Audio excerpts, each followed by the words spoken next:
Shotguns in video games are generally close quarters beasts capable of high DPS, but leaving you closer to enemies than you generally want to be. In Borderlands 3, we have the best collection of shotguns the series has ever produced, and these are my top 10 best shotguns in Borderlands 3. And number 10 is... Getting us started on this list, the Face Puncher. Interestingly enough, the Face Puncher doesn't benefit from shotgun damage bonuses and is mostly used for its powerful melee ability. Despite being hit with a 40% weapon damage nerf back in April of 2021, the Face Puncher has remained one of the most powerful overall melee weapons in Borderlands 3. Able to roll in a ×7 or ×14 projectile version, with both being solid, but the ×14 version leading you to need to reload more often. This gun, when paired with melee builds or even using artifacts like the White Elephant, can be very strong. Since melee does 300% bonus damage to cryoed enemies, this pairs well with a Frozen Heart shield with action skill start anointments as well. The Face Puncher can be farmed from Moldok the Anointed at Floodmore Basin near the end of the story mission, the Guns of Reliance. Number 9! At number 9, the Lob. The Lob has had an adventurous life in Borderlands 3. At launch, it was basically useless, but less than a month after launch, it received a buff to both its damage per tick, and they also made the projectile move slower so it could hit enemies more than once per shot. A lot of players mistook the reduced projectile speed as a nerf, but it was far from it. Now you can spam a bunch of orbs into enemies and watch them all explode. Obviously not the best choice for flying enemies, but ground-based foes trembled at the sight of this weapon. It then went on to receive another buff on February 27th of 2020, increasing the mag size from 4 up to 12, further increasing the damage per tick, and made it a 3-round burst of projectiles instead of just 1. And again, people thought this was some sort of nerf, and it absolutely wasn't. However, the player base continued to ignore this beast, so Gearbox gave it one final buff, this time returning it back to the 1 orb per shot, but increasing the fire rate, making it even easier to spam orbs into enemies. The Lob has been great this entire time, but for some reason people keep ignoring it. The Lob drops from Graveward on Eden 6 in the Floating Tomb.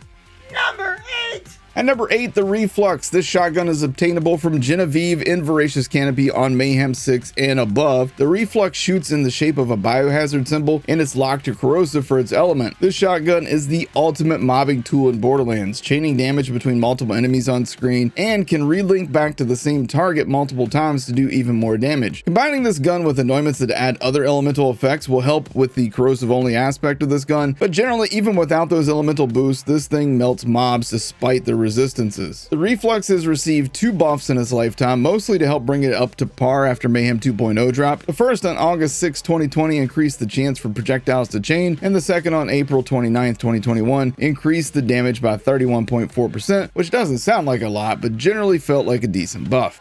Number 7!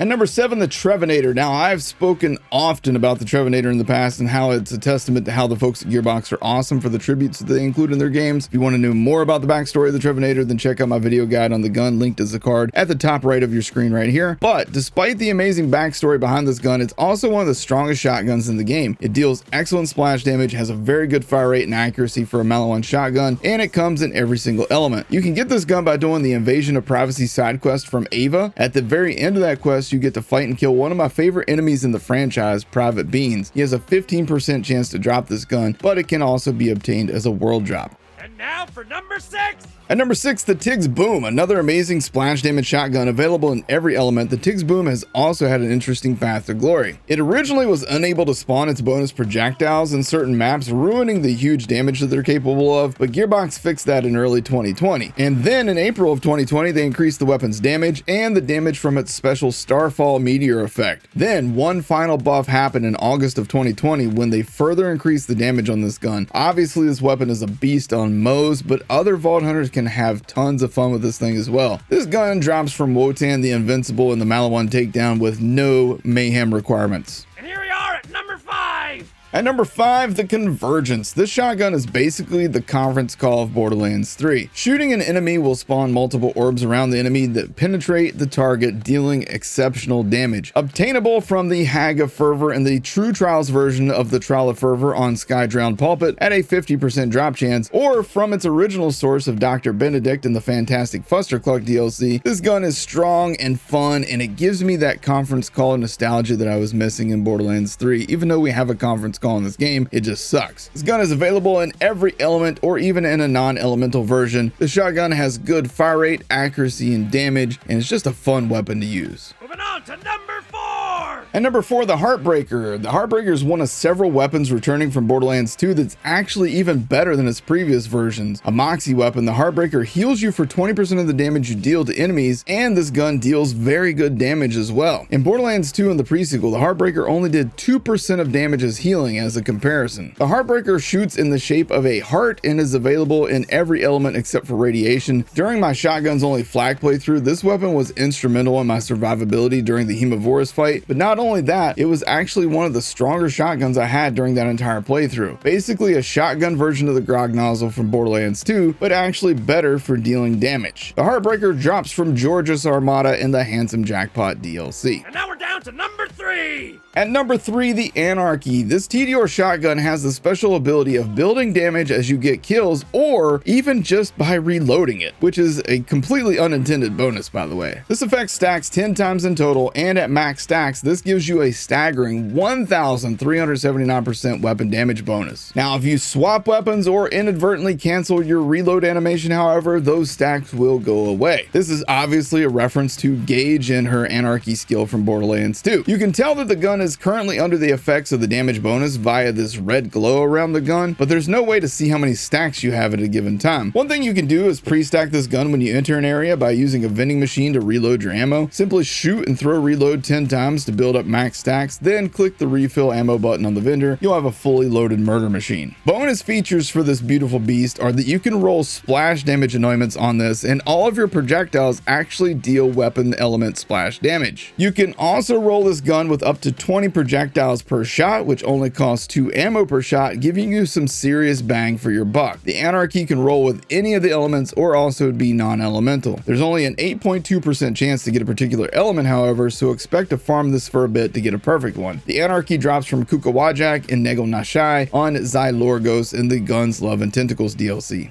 And here we are at number 2. At number 2, the Hellwalker. Now, I know I ranked this gun higher than the number 1 shotgun on my best base game weapons video, but I'm allowed to change my mind over time, okay? The Hellwalker does still remain one of my all-around favorite weapons in all of Borderlands history, and I use one on pretty much every one of my Vault Hunters. Just being able to pop enemy heads with one close-range blast is, well, a blast. Few things are more satisfying to me than running around mobbing with this gun. Obtainable from Road Dogg and Splinterlands on Pandora, the Hellwalker is always locked to incendiary damage.